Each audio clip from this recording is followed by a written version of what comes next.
Good afternoon, I'm Vashan Brown with the Midday News. A special welcome if you're watching on onespotmedia.com. A man who was seen on a video on social media breaching the curfew order last night was taken into police custody. He was among several other persons arrested by the police last night across the island. In the video circulating on social media, the man in a community in the Kingston Western Police Division was seen among a group of men playing dominoes. He was later picked up by a team of police led by Head of Operations for the Air Force Headquarters, Senior Superintendent Steve McGregor. SSP McGregor says the police will be out for the remaining 6 nights to ensure compliance of the curfew order.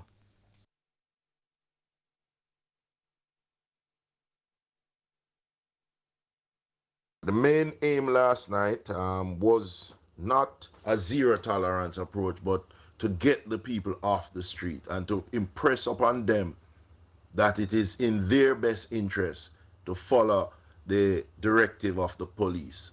For the most part, they were compliant. We'll be out there tonight again to keep this going for the remainder of the week's activity. Now, with the first night of the island-wide curfew completed, some vendors in Yala St. Thomas say they are confused about whether to reopen their stalls. Our news team visited the Yala Square early this morning, where stalls were still unoccupied. While supporting the government's effort to contain the spread of the coronavirus, jerk vendors say they are being harassed by police officers than the stipulated time.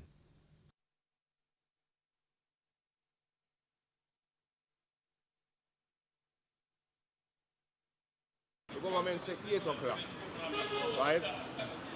A special police corporal who come all the while, 1:30, 2 o'clock, and ask people them on the street, the vendor them, people, the market people, the chicken man, the pork man, everybody to come off of the road by 2 o'clock. We're not getting a problem.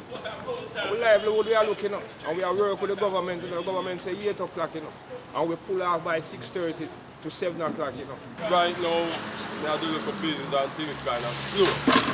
Nothing not really worry. So we need money and we need food, all these things, etc., etc. It's understood that police are patrolling the area by 2 p.m. with speakers asking vendors to clear the streets. Police told vendors that under the COVID-19 guidelines, they are allowed to operate between 6 a.m. to 2 p.m. Mondays to Wednesdays and 6 a.m. to 6 p.m. Thursdays to Saturdays. However, the vendors say they are seeking clarification from the government about the hours they should be operating. Now, the coronavirus, which causes COVID-19, is new, and so medical officials are still learning about the virus, its impact, and how to control it.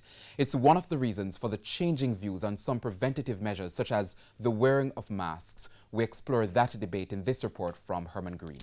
The coronavirus is a respiratory disease, meaning it affects organs relating to respiration or breathing, such as the lungs. It's why since the outbreak in January, persons in countries where COVID-19 cases have spiked have been seen wearing masks. On its website, the World Health Organization, WHO, noted that in some countries, including Japan and South Korea, masks are distributed to the public. For others, including the Czech Republic and Slovakia, it's mandatory. Everyone who has to leave their house has to wear a face mask. On the other hand, in February, the U.S. Surgeon General told the public to stop buying masks. This was repeated in Jamaica as the N95 surgical masks were running short for healthcare professionals. Managing Director of Medical Disposables and Supplies in Kingston, Kurt Booth, says there has been an overwhelming demand for masks since January. It started with the N95 mask, extended to regular surgeon masks, and just wild requests for any types of masks. A recent social media post suggesting that the coronavirus had gone airborne increased that demand locally. Former Chief Medical Officer and now PNP candidate for the East Central St. Catherine seat, Dr. Winston Delahaye, is appealing to Jamaicans to start wearing masks. He initially discouraged the wearing of masks in line with the WHO guidelines. I've changed my position. I've been following, like you, the media, the happenings in different countries, Spain, Italy, the Czech Republic. I have friends in these places who have indicated. They are very clear. They have been for some time. I am now clear as of last evening, and in fact have my own mask, which I'm now recommending that all persons, where possible, all persons wear masks. It doesn't matter the kind of mask. I'm not talking about N95 or surgical masks.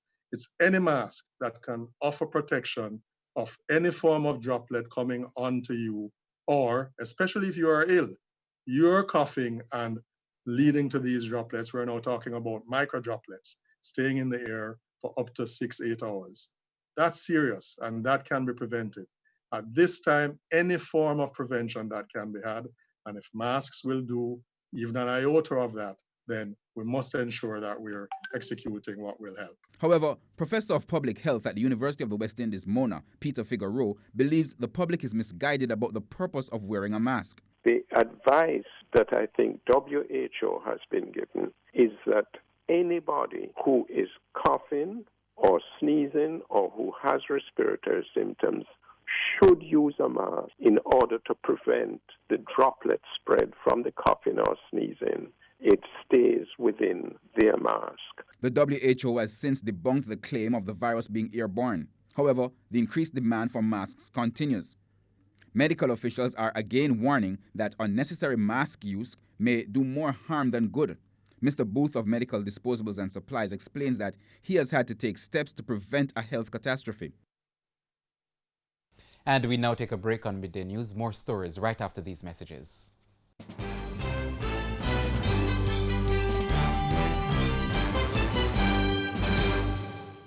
Welcome back. Continuing the news now. Charities and corporate entities are being urged to get even more active at this time with their outreach, as many Jamaicans struggle to survive daily due to the COVID-19 fallout. William Mafood, a businessman and the director at Food for the Poor, sounded the call even as he analyzed the state of the Jamaican economy at present. More in this report. Many Jamaican farmers are starved of markets at present as their usual bars retreat due to the COVID-19 woes. Their plight has been aired regularly on TVJ. But former president of a private sector organization of Jamaica, PSOJ, William Mafood, feels it is not acceptable to watch the farmers' livelihood destroyed. He has therefore given a charge to his business leaders to come to the aid of the struggling Jamaican farmers. The biggest thing and most important is our tourism industry, which is critical to the country's economic development and growth. You combine that with areas like agriculture and the need for the agricultural products in that area in the tourism sector, and the local farmers, a lot of small farmers right now. Even last week in a discussion with the PSOJ, we spoke about the need for the big companies to come together and try and find outlets for the small farmers to take their wares and sell them locally. But even if such a solution is found for farmers, other Jamaicans will still take a hit. Many of us know that our families in the States and in the UK, Canada, send money back to families here, and there has been a significant decline already in remittances. So generally speaking, there's going to be a fallout in the next few months. In the meantime, charities and large companies will be called on to help alleviate the suffering of the hardest hit Jamaicans. A number of companies came together and put up $150 million to buy ventilators. We ourselves are looking at bringing in some ventilators through Food for the Poor. I've spoken with Shaggy and the foundation to look at doing some of that as well. Mr. Mafood is a director at Food for the Poor. He was speaking at the handover of foods and hygiene supplies by corporate entity Progressive Grocers. Initiatives like what the Progressive Group is doing here today. So you have areas where the elderly are shut in. Many of them do not have the ability to go to the supermarket. Under the new guidelines as outlined by the Ministry of Health, people over the age of 75 are supposed to stay at home. So this initiative is directly aimed at trying to assist some of these people, the more needy, and I think it's a very, very good initiative. O'Shane Masters, TVJ News. Physical distancing was no longer the order of the day on Wednesday, as some residents in Portmore visited the offices of the Jamaica Public Service Company, JPS, at Portmore Mall. Their bone of contention, the disconnection of their electricity.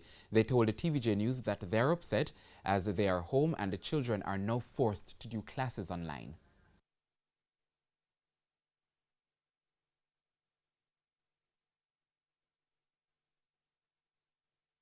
JPS cut off the light and the government to get extension for the light. And because the money never end up coming through the government, said that why they cut off everybody light, just that one. So when your light was disconnected? Today. Today, I was doing my son project and my light was got disconnected today. They say even elderly people were affected by the decision of the Light and Power Company. And this massive crowd here now that the Prime Minister said that we're not to call it. That's what they're inviting when they do this. No, the JPS must be better than that. Suppose I fall into the 75-year-old that the Prime Minister said it should not come out. What's it done? And I live alone, so I would have to come and do it myself. Just imagine people when they want now or they are work now and come home and sit down. That's what I'm going to do. This is not right. All of this will cause coronavirus, cause why? We reach up and find one another. This don't make no sense.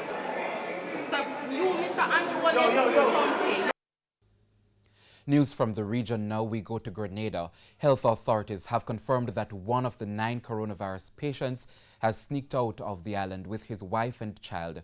Coordinator of the COVID-19 Response Committee, Dr. George Mitchell, did not say when the man left Grenada. It's understood that the man and his family, who are British nationals, boarded an Air Canada flight before the start of the 24-hour mandatory curfew on March 30. The unidentified man was one of 2 persons who were sitting in close proximity to an individual who later tested positive for coronavirus. They arrived on a flight from the United Kingdom on March 16. Still in the region, the Bahamas now, where the Bahamas has confirmed 21 cases of the coronavirus with 1 death.